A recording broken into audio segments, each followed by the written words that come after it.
Dear E&D Homebrew Connoisseur, I am your host today, Jonathan Brown, as I always am. And today we are going to go through the next flavorful variation of the next classical dish. This one of a paladin, usually a holy warrior, consumed with creating, dealing lots of damage to evil, smiting evil, healing others, buffing others, and the like.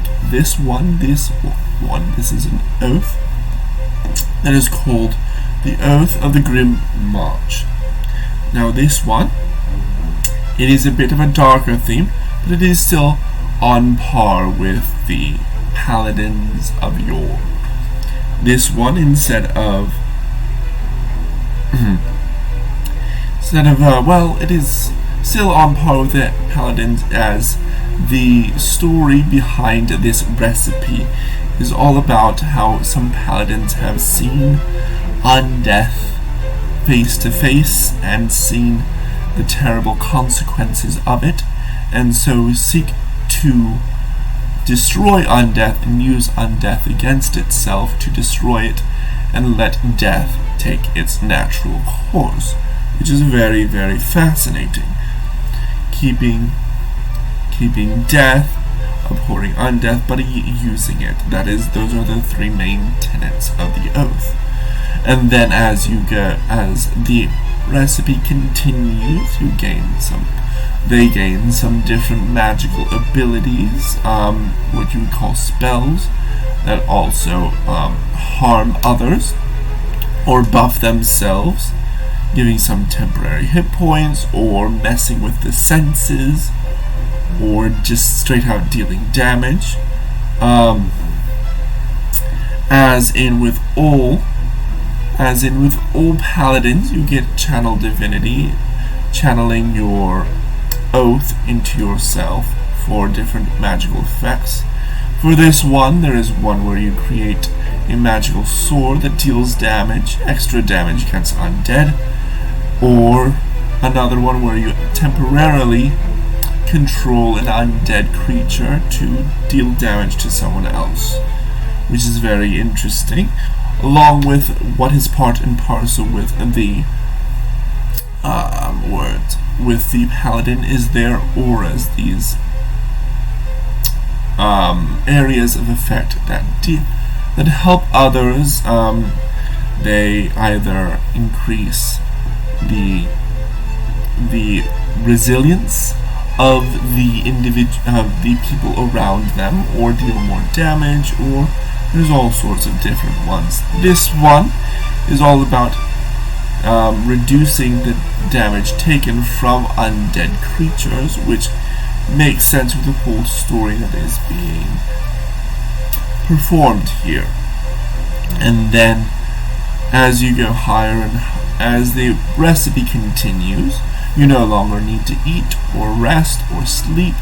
You do still need to rest a little bit to regain your spell slots and stuff for long rests, but you really don't need to. And then at the last possible step, when you reach your final form, you yourself summon some undead to help you. You deal more damage with your magical sword that you create, and that also deals more damage in different ways. And also, if you are hit, you can make your undead take the hit for you, which is very, very nice. All in all, this is a pretty interesting subclass, something for a darker, good character. I think it is best for settings where undead are extremely prevalent, settings and tables where that undeath is there. Your words and things. The flavor is very interesting, definitely dark and brooding with some hints of levity, using the undead to attack the undead is interesting. I don't know if that is the best for this. It could work. A lot's pretty nice. It's definitely very attack oriented, especially against undead. And yes, it is all very much undead themed, so it should be for that. I think with depending on the table or the setting, if there are individuals who are these Oath of the Grim March paladins, even if it's a small group of those paladins, they can fight against powerful undead and hold them at bay quite easily.